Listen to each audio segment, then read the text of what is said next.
Boom! What is up, guys? Today we're talking about 5 self-sabotaging behaviors that we all go through. So whether it be you're on a weight loss journey, whether it be your career, whatever it is too, you go through these 5 self-sabotaging practices and how we're going to actually go through and, well, reverse these things for you today. So stay tuned and let's get right to it. Number 1, self-criticism. A lot of us blame ourselves. We believe that we're not good enough, right? You have a lot of, well, focusing on the past. You have a lot of negative emotions that you're focusing on. And albeit some of them may push you to do more. Most of them, however, will probably not help you in the long run, right?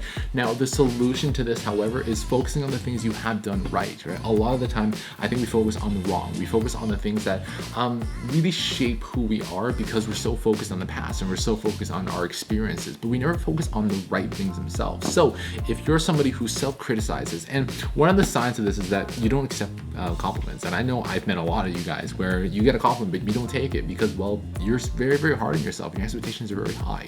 And what I believe, if you're going to obviously make a change to that, start believing in yourself, start recognizing your accomplishments rather than putting yourself down for the things you didn't do. Number 2, negativity. A lot of us have this negative outlook on life. A lot of us really focus on that negative pattern and we're drawn into it. Now, how do you fix this? Well, you can't really fix negative patterns. We're drawn to it, right? We're going to keep thinking that way no matter how much you try not to.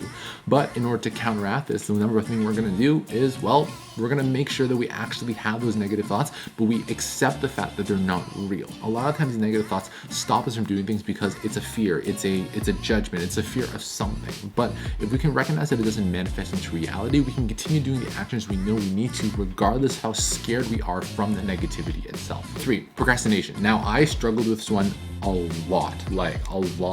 And sometimes it boils down to multiple things. It boils down to the fact that maybe you're scared of failing. Maybe you're scared of doing it wrong. Maybe you're scared of making small mistakes along the way. And it's perfectly normal to have those fears, right? Or perhaps you're on the other side where you're a perfectionist and you're afraid of making those mistakes. You're afraid of not making it perfect, right? And that's a very real fear as well. And to be able to stop this action, to be able to stop procrastination, you have to pinpoint the fact of, well, why are you procrastinating in the first place? What's stopping you? If you can pinpoint the exact thing that's stopping you, you can pinpoint the one thing that's holding you back from starting that project, from going for that job, or starting that resume, or whatever it is too, you'll have much more success, right? But you gotta pinpoint exactly what's holding you back first. Number 4, disorganization. Now, this is a huge one too. I'm a huge minimalist. I don't like having a lot of stuff simply because it makes me feel kind of stressed out.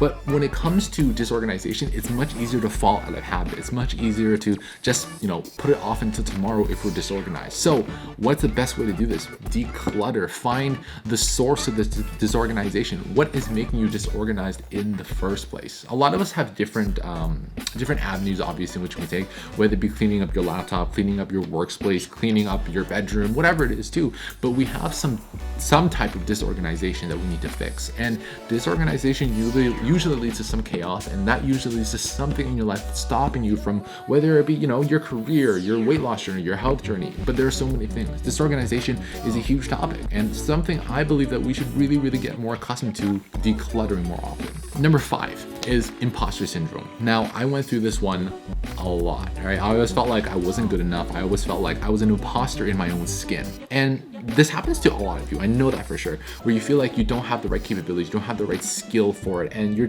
living a life that people have given you success for, even though you haven't really done much. And it's a terrible way to think because you're never going to be satisfied and you're always going to be harder on yourself. Now, how do you fix imposter syndrome? Well, one of the best ways for it is that to understand that all the success you've had, where you are in your life right now, is not based on luck. It's based upon your capabilities. It's based upon the things that you have done for yourself, things you've done for other people, and the things you've just done overall. So when you begin to think that you're not worth it and you're not ready, you're not in the position you should be, think back.